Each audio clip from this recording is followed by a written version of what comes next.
All right, let's get started. Hello and welcome to the Addicts Anonymous podcast. I'm your host, Jim R. Today is episode 62, and we have Jasmine K joining us. Hello, Jasmine. How are you? I'm well. Thanks for asking. How are you? I'm doing well. Doing well. We were chatting a little bit before. You're from Cleveland, Ohio. Yes, correct. Rock and Roll Hall of Fame, like I said. Yeah. All right, let's get the party started. Let's dive in. Tell me a little bit about growing up. So I grew up in Lorain, Ohio. My mom and my biological father split up when I was young, and my mom and my stepfather got together when I was 4. And my childhood was good. Like, my mom and dad, they taught me morals and values and beliefs. And Do you consider, when you say your dad, do you consider your stepdad your dad? yes. Okay. That's what it sounded like. Yeah. Like I said, they taught me morals and values and beliefs and treat people how you want to be treated and work for what you want. And, they worked. They provided me with everything I needed and pretty much everything that I wanted. I never went without anything. They both qualified for the program.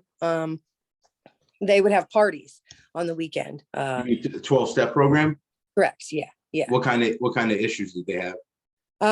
Both of my parents drank when I was young, and then when I got older, they both were addicted to Oxycontins and then heroin and crack and same things as me.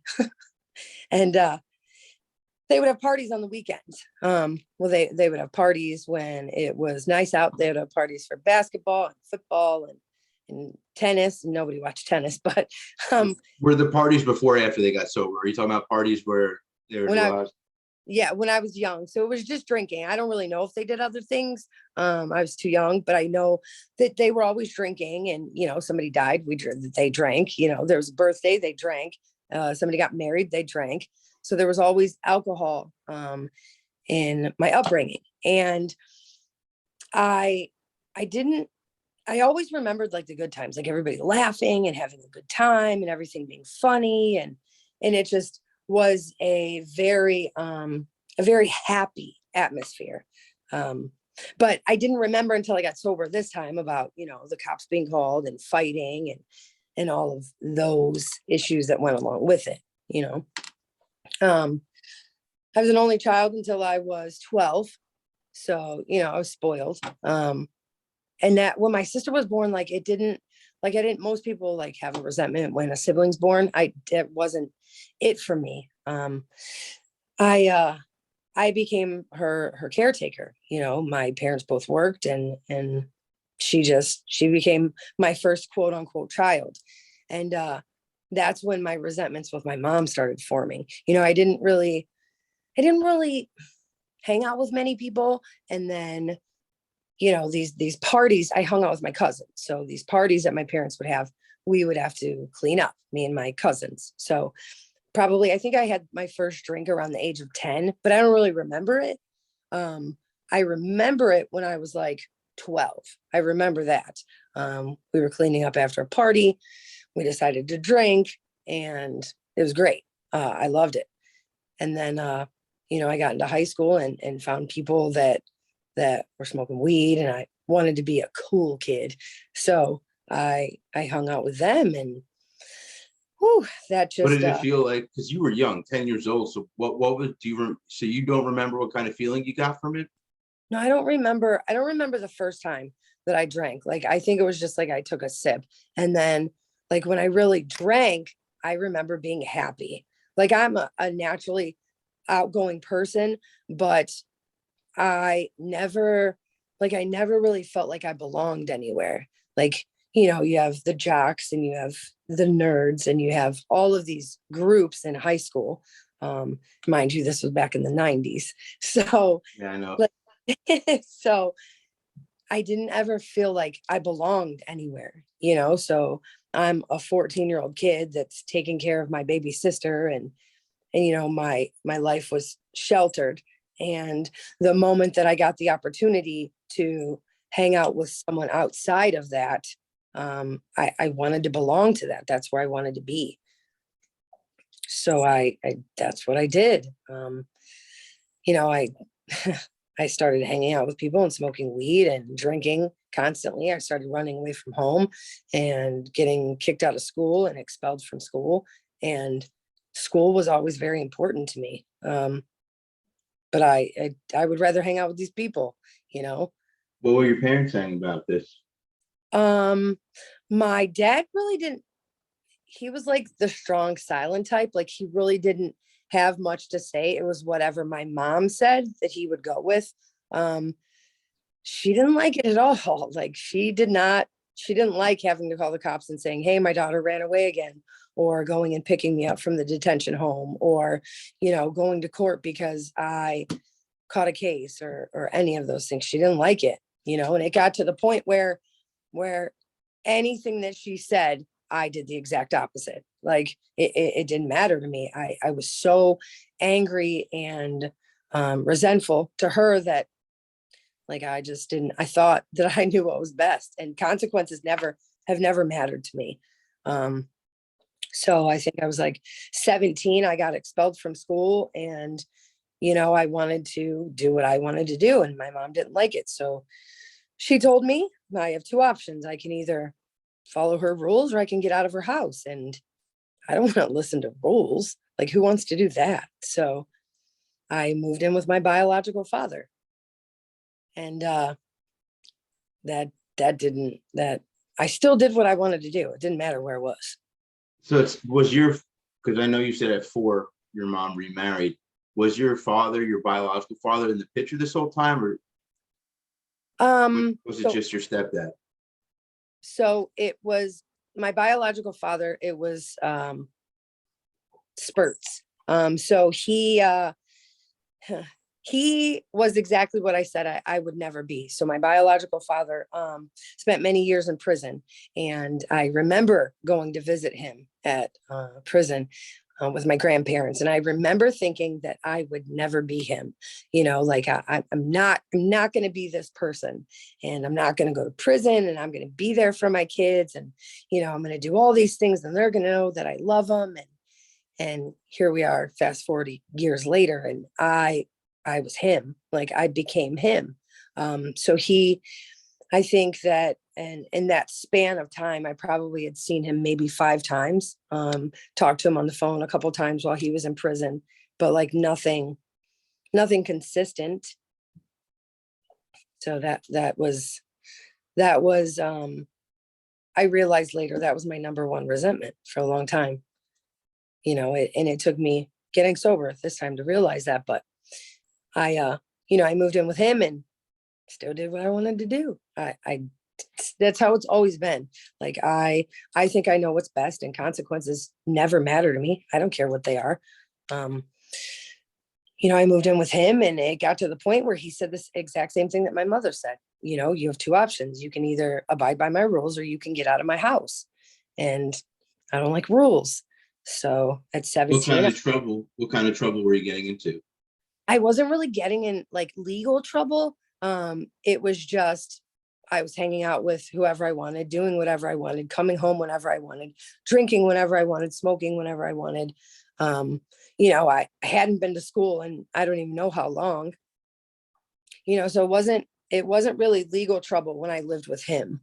The legal trouble was when I lived with my mom, but that wasn't nothing to me. What kind of legal trouble was going on with your mom? Or not, with you while you were with your mom?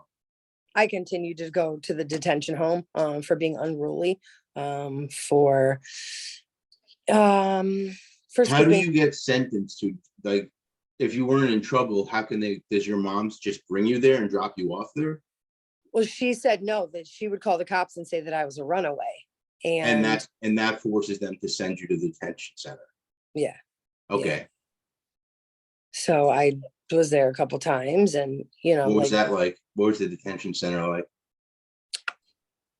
Just hanging out with a bunch of unruly kids, learning new tricks of the trade. Sounds like prison. Yeah. That's what people say. I've heard people say it's like college for inmates, because you might go in there on a very minor charge and you're hanging out with some of these rough, guys that committed real crimes. And you're learning how to get away with shit. Yeah, it wasn't really anything. Like when I am in a controlled environment, I'm okay. When I have structure in my life, I'm okay. But like at 15, 16 years old, and no consequences don't matter to me, I want to hang out with the most destructive human beings that I can find. And I just so happen to be in a building with them at that time. So it wasn't at that time in my life, it was great. I loved it. I learned, like I said, I learned things that I didn't know up until that point. What kind of things did you learn? About more drugs that I was interested in trying and what they felt like and wanting to do them. So consequences of continuously skipping school. They're like, well, if you skip it this long, you'll be okay. These are how many days you can be considered unruly and blah, blah, blah, just ways not to really get in trouble, but minimal trouble if it did happen. So then I moved in with a cousin and continued drinking. And then, I met a boy and Were you still in school when you moved in with your cousin? no, not at all. You dropped Not at out? all. Like I got, okay, so my ninth grade year, I went through a lot of suspensions. My 10th grade year, I got expelled. They let me back my 11th grade year, got a lot of suspensions. And then my senior year, I dropped out. Like, I don't know, 3 months into my senior year when I found out I was pregnant with my son, I dropped out. Yeah, that was fun. So I was pregnant with my son, and me and this gentleman decided that we're going to get married. That's the best idea ever. Was it the father to the child? Yes. Yeah. So we decided we're going to get married, and it's just going to be fabulous, white picket fence, all of those things. And we got married 2 days after I turned 18, and I was 7.5 months pregnant, and we bought a house, and he had a fabulous job. And then my son was born, and we decided to have a party for a friend that was coming home from prison, and lots of drinking, lots of drugs. And I was introduced to cocaine at this point, and I loved it. I absolutely loved it. I felt like I could accomplish every task in the whole entire world. And I was never tired. I could lose weight. I had just had a baby. So it was fantastic until it wasn't. It got to the point where we almost lost our home and our son. So you were both heavily addicted. Yeah. But the difference between him and I was he would still go to work. I didn't do any of those things. I didn't have time for that. So he joined the Marine Corps, and we moved to North Carolina. While we were down there, I had a daughter, and I was down there for 3 years, and I only drank twice. So I wasn't an alcoholic. I didn't have a problem. I experienced all of these things because I was young and dumb, and everybody when they're young, they experiment with things. So I never grasped any concept of I had a problem. While we were down there, him and I had issues, and we decided to separate. So I moved back here with my children, and I moved in with my cousin. And here I am with 2 children. And she's going through a divorce, and she's going out to the bar every night. So I'm getting jealous. Like, I want to do this stuff. I want to do these things. I'm, 20, 21 years old, 22 years old. I want to go to the bar. Like, I never experienced that, So I sent my children to live with their father. And for a long, long time, I said it was because I'm a great mom. And, I just wanted to make sure my kids were okay and he was stable. And that was a lie. The reality of the situation is having those children with me stood in the way of my drinking. And that was one of the hardest things that I ever had to admit. That one stung a little bit because I was that selfish and that self-centered, um, and that was the beginning of everything. I had no responsibilities. I could do whatever I wanted. So I started going to the bar all the time. I was doing cocaine all the time. And then I was in a car accident and I was introduced to Oxycontins. And How'd the that, car accident have anything to do with drugs or alcohol? not on my behalf. I was not driving. But the gentleman I was with at the time, he was drunk. So it was a snowy night and someone ran a stop sign. T-boned us. So I'm introduced to Oxycontins, and up until that point, like, I was cool with every decision I made, doing the drugs that I had done. But when I did those, it was different. Like, it was like, I frequently hear people say, I feel like I had arrived, and like that was it for me. Like, that was the best feeling in the whole entire world. I could be me with no apologies. I didn't worry about what people thought of me or people pleasing or anything. It was all about me. And I'm selfish like that, so that was in 2003. And I caught my first case, possession of cocaine, in 2004. And from 2005 until 2019, my life consisted of jails, numerous county jails, institutions like lockdown treatment facilities or sober houses, and prison. What's a lockdown? What is it? Is it rehab that's understood, like Like, security or something? Yeah. So like, you can't walk out of the door, as you can't come and go as you please. So it's kind of like, it's one step up from jail and one step down from prison. So Understood. yeah, yeah, I guess it's pretty much what it is. Yeah. And then, 6 prison numbers. Like, I have 6 prison numbers. What'd you do? Which time? It's all drug related charges, all of them. Okay. Like breaking and entering and escape and, Escape from a jail? I didn't know. I didn't do all that. I was gonna say. They sent Pretty me to crap. one of the lockdown facilities, and it was my first time detoxing. I was detoxing off of oxys, and it was bad. And they took me. There was a detox facility around the corner, and I told them that if there was any way for me to walk out of that facility, I would do it. So they should probably lock me in a room. And they did not believe me. So I walked out of that facility, like 2 hours away from home. So I didn't care. Like, I was sick and I didn't want to feel that way anymore. And I never thought about, hey, you might catch charges for this,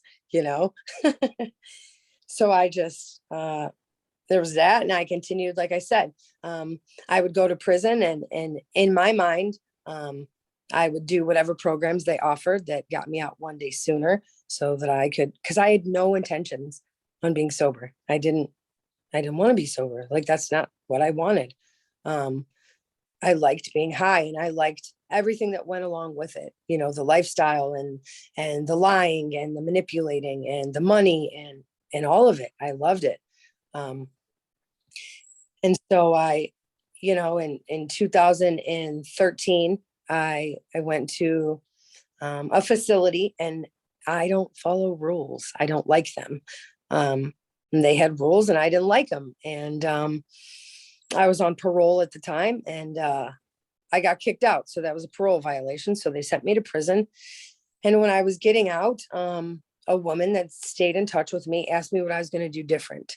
And I didn't want to do anything different. So I answered, I don't know, because I didn't know the answer to that. And she told me that I should go to a sober house out here in Cleveland. And I don't know why I said yeah, because it's not really what I wanted to do. I think that I wanted to do it so I could successfully complete parole. And then once I did that, I was going to leave. But that didn't happen. I stayed there. And they, my intentions were to stay sober, but I met a boy. Gets me every time. I stayed I stayed sober until I met him. And this was in 2015. I had 19 months sober, and but I wasn't sober. I was just dry. Like, I would pretend I was working the steps, and I would tell you what you wanted to hear. And then I stopped praying, and then I stopped going to meetings, and then I stopped talking to my sponsor. And all of these things that people suggested I don't do, I did. And I had a reservation. Like, I had a reservation. I wanted to be high. I liked it. And I just needed an excuse, a good enough excuse to where people would be like, oh yeah, I understand. It's not really a thing, but my grandmother passed away, and I was like, oh, there it is. That's the one. And I got high, and I overdosed. And it Was it scary? No, because I had overdosed before. Like, that didn't matter to me. The scary part was, and it wasn't even scary. It was just like, I had been sober, and I had relationships, and like, it was more of guilt, shame, and remorse. Like, I have to answer to these people that are asking me how I am and what I'm doing, and I'm lying to these people. And I had AA in my head, and I know all of these things to do, and I know all of this stuff, but my disease will not allow me to do these things. My pride and my ego got in the way. And that was May of 2015. And in December of 2015, me and this gentleman decided that we were smart. And we decided to rob a pizza shop. And at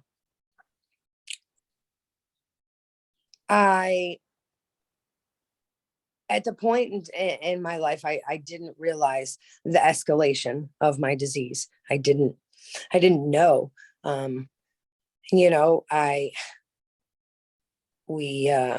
We go on, the cops immediately, when we pull out, the cops are immediately behind us, and I'm driving, and I'm not going on a high-speed chase. That's not what I'm doing. So I pull over, and there's 24 cops with 24 guns, and I wasn't scared. I was more relieved than anything, and then I go to jail, and I go in front of the judge, who 3 weeks prior to that had sentenced me to probation. And I think he was a little upset that I was right back in his courtroom. So they sentenced me to 4 years in prison. And that was the longest time. That was the longest period I had ever been sentenced. I had 18 months here, or 7 months there, or whatever. And, I get to prison, and I didn't know what I was going to do with my time, because, like I said, I'd been there before, and I'd done every program that they offered, so I could get out sooner. And I decided to go to college. And, while I was in there the first 2.5 years, I was dry. I didn't go to meetings. I didn't pray. I didn't do anything. It's not that I was mad. I just didn't want to. It just wasn't what I wanted in my life. And while I was in there, my grandfather passed away, and that was difficult. I called home, and my mom's crying, and I felt a tinge of, a consequence. So my mom's crying, and I can't be there. So I was like, there's a consequence. But that wasn't enough, And then June 8th of 2017, my father passed away.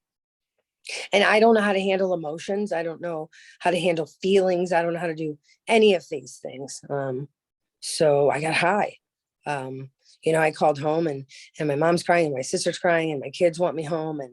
And I didn't know how to handle feelings. I didn't know how to process it. So like I said, I got high. And for the next 364 days, whenever I thought about it, I would get high. So it's the day before my father's 1 year passing, and I'm I'm 38 years old, sitting in prison for the sixth time, high, talking to a friend, and they told me that if I don't change what I'm doing, my children are going to feel exactly how I did at that moment. And I didn't like that. I didn't like that. I didn't like that idea. I didn't like that concept. I didn't want them to feel that way.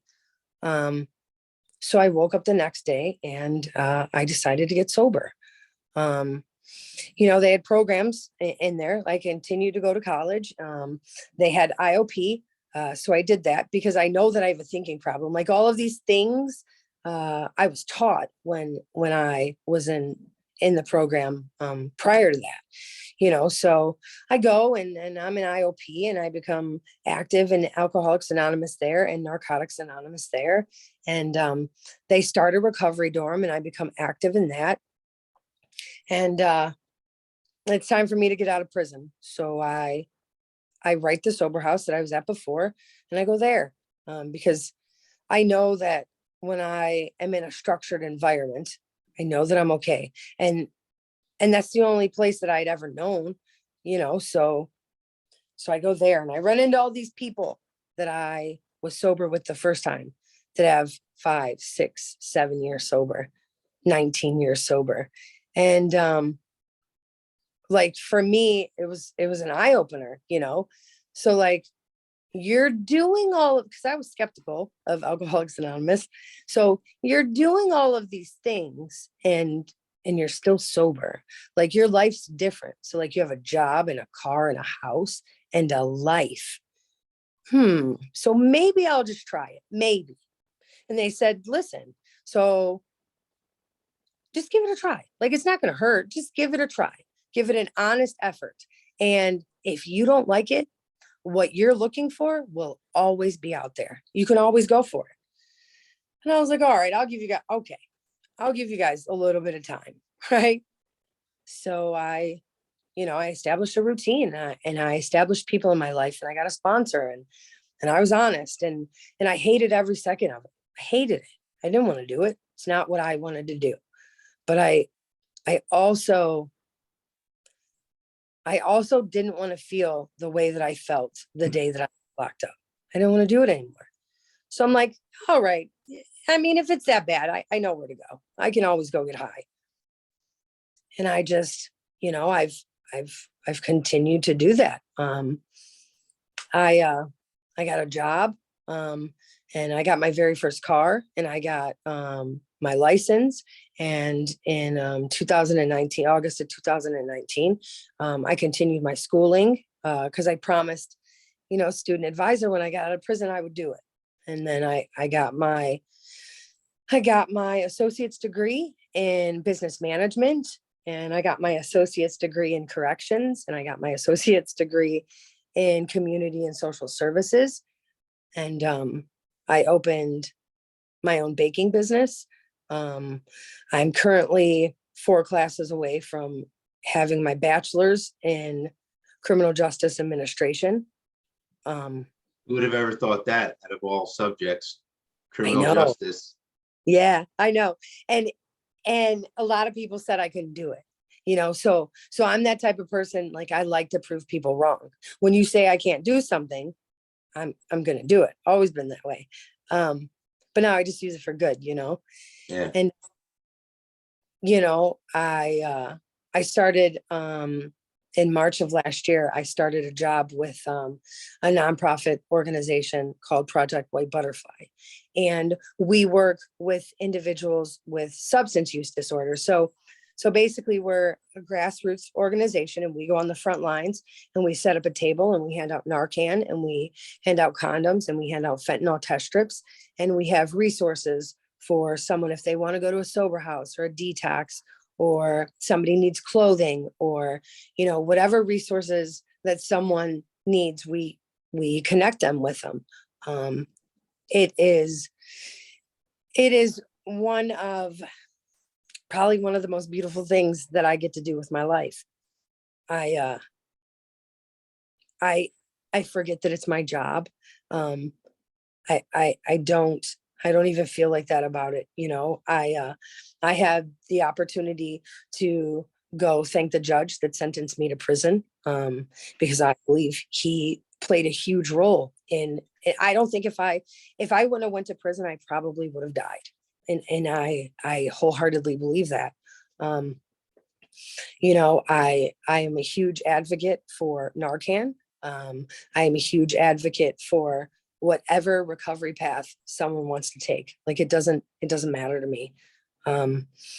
As long as it prevents someone from dying and their mother or father or sister or children, from experiencing that pain. I don't know, man. It's different. I have 2 grandchildren now. I was at my sister's wedding. Yeah, I have my own place. I've never had my own place. I have 2 cats. I never had a place to take 2 cats, like my life consisted of living in hotels or being homeless, and living in or sleeping in the laundry room of an apartment building, or, calling McDonald's and saying they messed my order up so I could eat that day, or stealing food from Walmart, walking through the store and just eating whatever. Taking showers in a McDonald's bathroom, or, you know what I mean? Like, my life consisted of, I was a horrible human being. I was a horrible human being, and I just didn't want to be that anymore. My life today consists of, I will help anyone with anything I can absolutely do. I love working with individuals that, are either in active addiction or are newly sober, that have criminal problems, like they have a couple of felonies on their record, or they're just getting out of prison. Like that's my favorite, because I know the paths that I tried to take, and where I was either steered wrong or misguided. So I know how to help someone achieve getting a social security card, or getting an ID, or, getting a ride down to see your parole officer. Like, I know how to do all of these things, and showing someone that, anyone in general, that recovery is possible is huge for me. Like, I think I honestly wholeheartedly believe that that's why I never died on one of those trips out there. Just what I'm supposed to do. Great. That's great. So, sounds like you're happy nowadays. I'm really happy. I don't do the whole relationship thing, because I don't know, like, I at 40 years old, I realized, 39 years old, I realized what my favorite color was. Like, I didn't even know me, So, like, now in my life, I get to know me, and I get to figure out what my favorite book is, or what my favorite food is, or I am comfortable sitting with me, and just being with me. I'm comfortable with me today, and I have so much going on in my life that I feel like that's what I'm supposed to do, Well, yeah, I mean, that's the 10th, or for us, it's the 10th, and for AA, the 12th step, giving back. Because for some reason, I've said this probably, I don't know how many times on this podcast, that a long time ago in the 1930s, those guys figured out, when one addict is talking to and helping another, it keeps us sober. Yeah.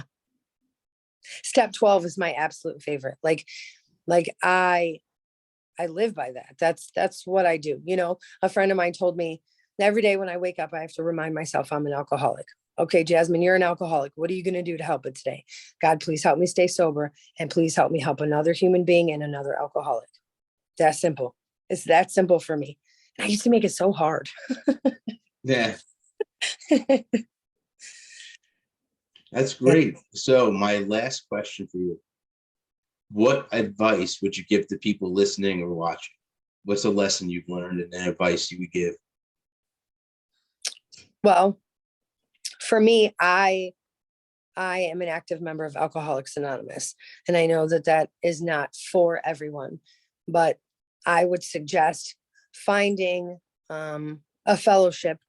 I whatever fellowship you want, finding a sponsor, getting a home group, being completely 100% honest and transparent with your sponsor, being open-minded and being willing. Above all else, be willing. Even when you don't want to, just try. I mean, it really can't hurt. I wholeheartedly believe that the 12 steps of whichever fellowship are the answer. I wholeheartedly believe that. I think from my personal experience, my life wouldn't be what it is today. And countless others, it wouldn't be what it is today if they didn't work those steps. Yeah, I mean, the steps are very important because it's something that goes back to what you mentioned before. It gives you structure. And many of us also our lives are much more easy to manage when we have structure. Agreed. Absolutely. Yeah. Absolutely. All right. I think that's a good place to wrap it up. So to everyone watching or listening, give us a like. Also subscribe to the YouTube channel. We're on Instagram. We're on Reddit. We're on Twitter. You can check us out there. I highly suggest checking out our Facebook group where you can go under the events tab and you'll see the Zoom meetings that we host daily at 6:30 Eastern Standard Time. So thanks for watching and listening, and until next time.